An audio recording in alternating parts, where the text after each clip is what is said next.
t'ai demandé de venir parce que je voulais que tu sois présent.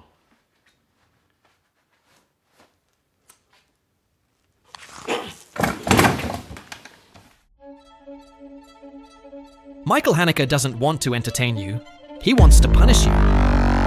He films with brutal coldness, as if it were real life. Long static shots, no music, no climax. He gives you no catharsis, only silence, guilt, and a feeling that won't go away. He treats the viewer like a voyeur, like someone who shouldn't be watching, and never gives them what they seek. He rarely shows violence, but shows something worse: indifference. That feeling of witnessing something you were never meant to see, of questioning why you crave violence in cinema. Because deep down, Haneke confronts you. People watch his films to enjoy something disturbing. And yes, they leave disturbed, but by their own choice. Get ready, because you're not just about to see the coldest and most disturbing director in history, but one of the greatest of this century. For this video, I had to destroy my mental health by watching his entire filmography. So please, leave a like, subscribe, and show some support in the comments. I've earned it.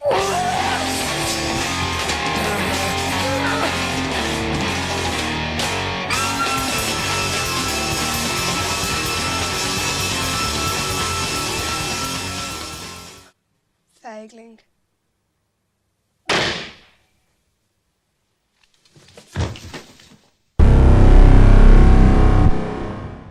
Benny's video is probably Haneke's coldest film, and for that very reason, the hardest to connect with emotionally. It tells the story of a teenager obsessed with images, who films death as if it were an experiment. There's no anger, no pleasure, only distance. Haneke doesn't show blood, he shows indifference. That's his violence, a world where the camera replaces conscience. Everything is filtered through screens, recordings, the empty gaze of the viewer. And when horror finally appears, we don't feel fear. We feel apathy. The message is powerful, a brutal critique of how passively we consume horror. But the film feels more like an essay than an experience. Too conceptual, too frozen. That's why it's last. Not because it's bad, but because it doesn't even leave a scar. And the best Haneke, even in his coldness, always leaves one.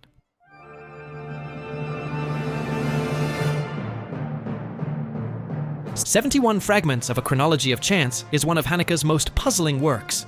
It doesn't tell a story, it dissolves it. Everyday fragments, seemingly unrelated, that end up converging in an inexplicable act of violence. Haneke builds chaos out of banality. Trivial conversations, mechanical gestures, TV news, screens. Nothing seems to make sense. Until it does, and then it's too late. The viewer tries to connect the dots, but Haneke doesn't want answers. He wants to expose meaninglessness. Violence doesn't come as a climax, but as the confirmation of a moral void. That's why it's so low on the list. An interesting piece, but more cerebral than emotional. A sort of laboratory of chance where there's no redemption or catharsis, only perfect coldness. Happy End is Haneke at his most ironic and his most disenchanted. The title sounds like a joke. There's nothing happy here. It's like an epilogue to all his cinema, where the European bourgeoisie remains as cold, selfish, and numb as ever. Haneke observes a rich family incapable of feeling, as tragedies unfold around them like background noise. Everything is filmed through phones, cameras, screens, total mediation between pain and reality. Even the children have learned to look at life without empathy. The director laughs bitterly at a world that no longer even needs punishment, because it's already dead inside. It's not a great film, not because it fails, but because it's more thesis than emotion, more autopsy than cinema.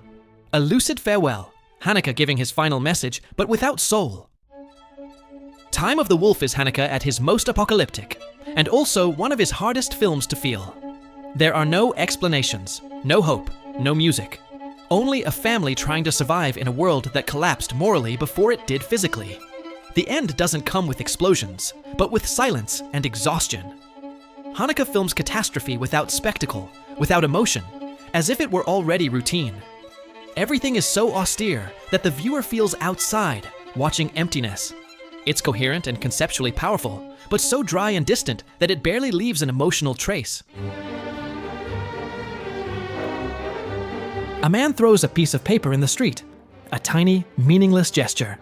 But such a gesture can trigger an infinite chain of consequences. That's how Code Unknown begins, one of Haneke's most underrated works. Through a series of fragmented stories, an actress, a photographer, an immigrant, a deported woman, he portrays a world where everyone crosses paths, but no one listens. Every shot feels captured from a distance. No music, no judgment, no redemption. The result is a brutal portrait of modern disconnection, of the invisible walls that separate us even when we share space. Haneke doesn't aim to move you, but to reflect the coldness with which we live. How empathy has become a code no one knows how to read anymore. A film that hurts, not for what it shows, but for what it reveals about ourselves. From this point on, we enter films that, whether you love them or not, are absolute masterpieces. And, interestingly, they're also the most disturbing ones. The ones that leave you uneasy for days, that force you to look in the mirror and question your own life.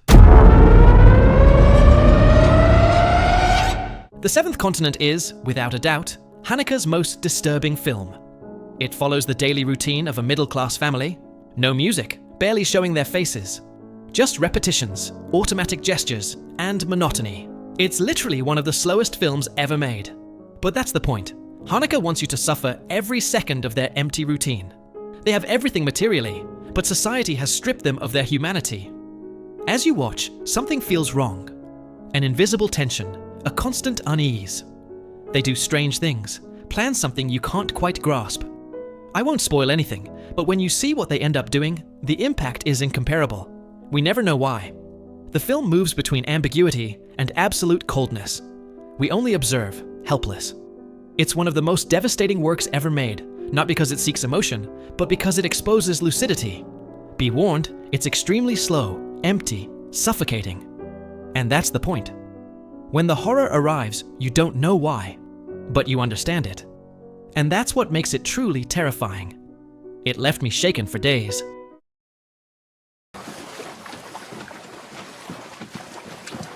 Ciao bella. Wieso? Two young men break into a family's home. What follows is 2 hours of physical and psychological torture. But Funny Games isn't a horror film. It's an experiment. A trap. Haneke takes the classic home invasion story and strips it of everything the viewer expects. No suspense, no revenge, no catharsis. Only pain, coldness, silence. And the most disturbing part, he makes us accomplices.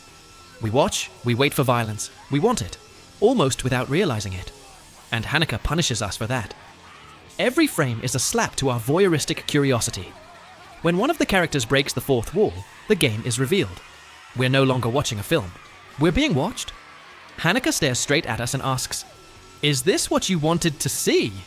Then watch, and you realize the horror isn't on screen. It's in you. Funny Games doesn't aim to entertain. It aims to shame you, to leave you empty, to remind you that someone else's pain can also be a spectacle. It's unbearable, cruel. And that's why it's a masterpiece. Because it turns cinema into a mirror, and when it ends, what you see reflected hurts.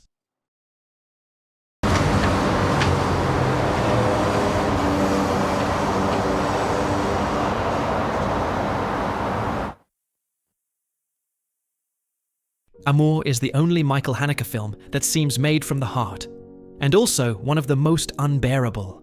It tells the story of Georges and Anne, an elderly couple who've spent a lifetime together. When she suffers a stroke, he must care for her as her illness slowly and cruelly progresses. There's no music, no relief, no escape. Only the silence of a home fading away. Haneke, who had always filmed cruelty from a distance, gets closer than ever here. He films love with the same coldness as always, but for the first time, there's a soul beneath the ice. Every gesture, every glance, every routine aches. There's no manipulation, just reality, and that makes it almost impossible to watch. It's a film about aging, dependence, and love, understood not as desire, but as sacrifice born from the heart. Haneke doesn't romanticize or offer comfort. He shows the inevitable with brutal honesty. Because Amour isn't about romantic love. It's about love when there's nothing left to gain. Cachet is, objectively, one of the most revolutionary films of the century.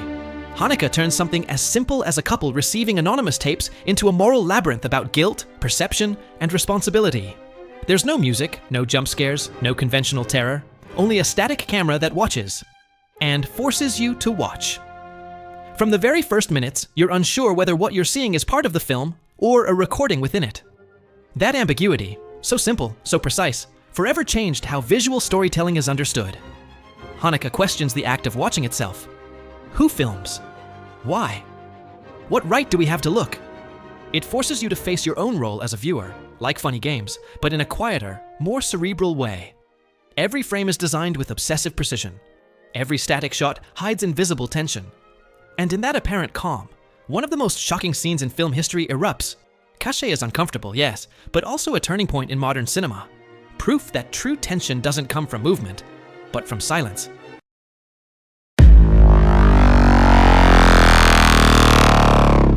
The Piano Teacher is Michael Haneke's sickest, most uncomfortable, and most human film. It tells the story of Erika Kohut, a piano teacher living with her mother under a suffocating bond of love, control, and destruction. Her life is pure repression. Everything she feels is forbidden. Everything she desires brings her shame. And when a young student awakens a desire she can't control, Haneke films the collapse of a soul that never learned how to love. It's a story of repression, desire, and the perversion born from pain. But what makes The Piano Teacher a masterpiece isn't just its story, but how it's told. Haneke films without music, without visible emotion, cutting to black just as something is about to erupt. His climaxes never come at the end. They come too soon, and then only emptiness remains. Nothing is resolved, nothing matters narratively, because for Haneke, what happens is never the point. What matters is why you're watching, what drives you, what you expect to find in violence, sex, or humiliation. And when you realize he'll never give you what you're looking for, you finally understand his cinema. Isabelle Huppert delivers one of the most extraordinary performances ever. Restrained, cold, terrifying. Every look of hers seems to beg for help and punishment at once. And that contradiction is Haneke, cinema that doesn't seek to move you, but to show where emotions rot. No redemption, no catharsis, no comforting beauty. Only life in its rawest, cruelest form. The Piano Teacher isn't a film to enjoy, it's one to survive. And when it ends, you don't know whether to admire Haneke or fear him. It's my personal favorite, but objectively, there's one above it. Haneke's absolute formal perfection, the coldest study of the origins of evil in society, and a chilling nod to Nazism.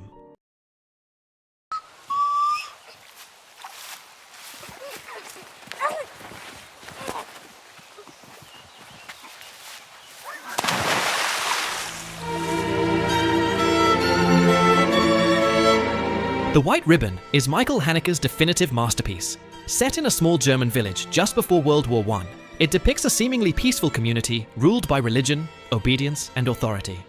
But beneath that calm lies something dark. Children punished, fathers cruel, public humiliations, meaningless discipline. A series of horrifying acts shake the town. Beatings, vandalism, abuse, with no clear culprits or explanations. Everything that seems orderly is actually rotten. Haneke films in black and white with surgical coldness, no music, no visible emotion. Every frame is perfect, every silence heavy as stone. And beneath that impeccable aesthetic lies something far more terrifying: the origin of evil itself.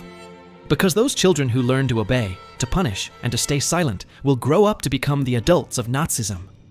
The White Ribbon never says it outright, but you feel it. It doesn't show explicit violence, yet you breathe it in every gesture, every glance. It's a portrait of how repression becomes inherited, how fear turns into ideology. A film that freezes you, not with horror, but with clarity. Haneke doesn't want to move you. He wants to warn you. And when it ends, you understand. Evil is not born from madness or chaos, but from order,